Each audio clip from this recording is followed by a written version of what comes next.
Can you take us back to Black Panther, Wakanda Forever, and why Riri Williams was introduced to the MCU? When we were making Black Panther Wakanda Forever, we were looking for a foil for Shuri to have in the film, somebody who was like her, but we also wanted that person to be younger so that Shuri could kind of mentor that person to just kind of show the growth that she had experienced between the two films. And we looked at publishing, we looked at a lot of options, and then Riri came right to the forefront. And we actually had met Dominque Thorne in the casting process when we were looking for who was going to play Shuri way back in 2017, and she really impressed us then. We ended up going with Letitia for a lot of reasons, but one of the big ones was that we didn't know that Dominique was ready yet. She was still in college herself. I think she might be like 19 years old, when she was auditioning, doing Kim Reeves with Chadwick Boseman. But she stayed in the back of our mind. She gave a really impressive performance in our film Judas and the Black Messiah. And when it came time for that role, we just kind of called her up to see if she was interested. She came through, had great chemistry with Letitia, and kind of killed it, and a lot of audiences responded well to her and her moments, and we knew that there was a big history of her in publishing, big, even though it was relatively recent compared to other Marvel characters. She had a big following, and we thought it'd be a great opportunity for us to really explore her world and to make a different type of show for the MCU. Chinaka, where do we find Riri as Ironheart gets underway? As Ironheart gets underway, we find Riri having finished her, quote, internship, end quote, in Wakanda and in dire straits in and around her MIT labs. She's created an explosion in the lab and is facing the consequences when we land on her in the show. Angela, can you explain the tech versus magic theme in the show? Well, we have a tech versus magic theme in the show, and obviously Riri comes from the tech background of everything. So she's very, the way she thinks is very like 1 + 1 = 2, and that's just the way it is. And with magic, 1 + 1 could equal infinity. It could equal apples.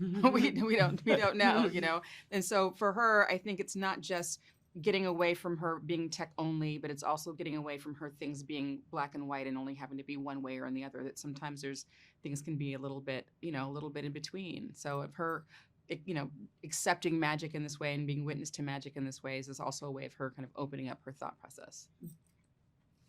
Ryan, introduce us to Parker Robbins. What is he like, and how does he form his crew?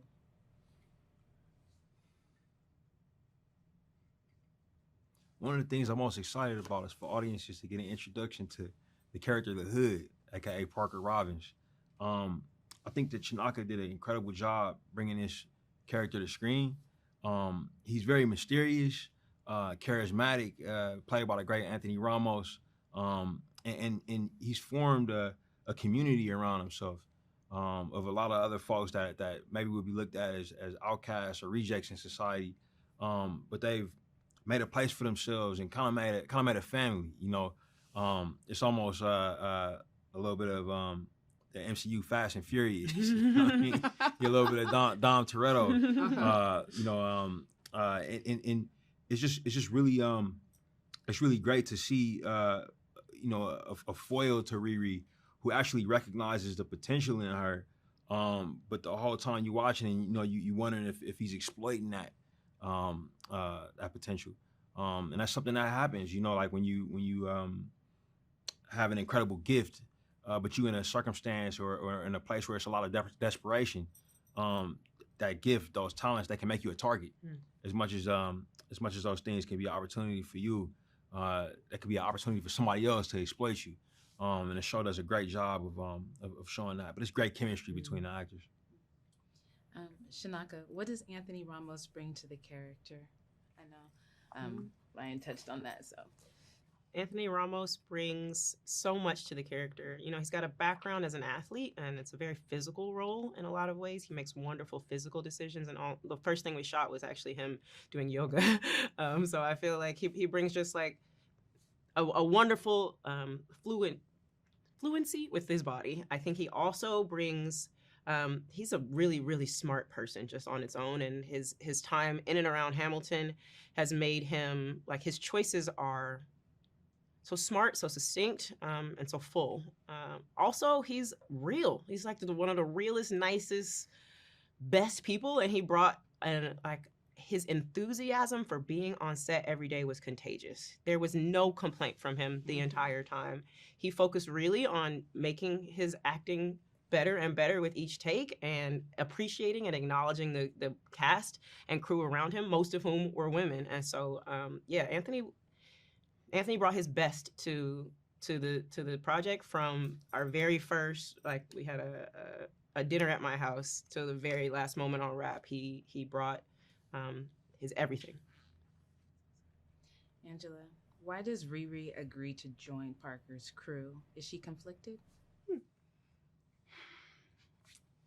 Riri decides to join Parker's crew because the goal is to get this suit made. And she has tried all the ways that she can figure out how to get it made. And this is the opportunity that presents itself. And I think the same thing happens to a lot of us, where like we do try to do things the way that is the quote unquote right way. But the right way doesn't always choose us. The right way doesn't always accept us. And so she finds someone who does, who can pay her cash money, and that money is what's going to help her make the thing that's going to make the world a better place. What are your thoughts on the series' commitment to Black female filmmakers? For me, I'm going to start like that. For me, and for so many of the women on set, the project allows us to enjoy a much fuller life as a filmmaker, hopefully, going forward. It is my greatest pride of this project, of how many women came into a role and will be able to level up, not just in terms of title, but in terms of salary after our show is done. Like, we made real jobs for real people, and I am ecstatic about the fact that from now on, it's gonna say director Angela Barnes, like, period. That, like, the woman who, Chinaka Terry, who ran our hair department, like, sat shoulder to shoulder with 6 other Black female heads of department. That doesn't happen, and it doesn't happen in a resounding way outside of the space of Marvel. So I think the commitment is baked in. We all have more opportunity on the other side of this. And it's not like they're just bringing us in and only doing a character that's a Black female character. I think that for me, it meant a lot just to see other people who looked like me in the room. For Ironheart, it meant a lot that not just that the character looked like me and the people in the room looked like me, but that there was a rest that you don't have to put up that the code switching or wondering if something you say is going to have to be explained. We can understand certain things about the culture. You could just say it, and everybody understood what you're talking about, and knew that they were important. Knew that, yes, it's important that we have mom sewing a silk lining into her helmet, and why that's a little Easter egg that we can throw in there that people should know about, or know if they notice it, they'll know what's going on. If you know, you know, and if you don't, you still enjoy the show. But to me, it was just it was just a beautiful thing. To me, I remember hopping on the Zoom with Cree Summer. That's my favorite moment of the production. That was my favorite moment of production, because she didn't really know. She just knew she was meeting the directors and the producers. So she hopped on. She was like, and it was like we all jumped on the call at different times. So I was actually on the call first, because it's me. I was sitting waiting in the car, and then Zinzi Coogler jumped on the screen, and then Angela, and then Cree, and then Sam. And Cree, just watching Cree, who's worked in the industry she's worked in VO, she's worked in front of camera, she's worked forever in 2 countries at least. And she's like, I've never seen this before. And we had all said we'd never seen it either. And then we said, great, let's do the work. So I think the commitment was very clear, and it didn't feel just like mouth service. It felt like a commitment top to bottom. And honestly, them hiring me helped me to ensure that we kept those values throughout. Mm-hmm. It was one of the hallmarks of our time. Yeah, Ironheart is a show where the lines, between what's fiction and what's real are very blurred.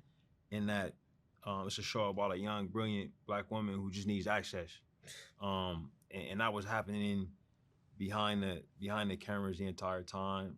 These women were great before this show, but the show will serve as an introduction to audiences about their skill, their talent, what they want to say about the world, and I think that that audiences are gonna take to it like water in the desert. To be Mhm. honest, you know. Mm-hmm.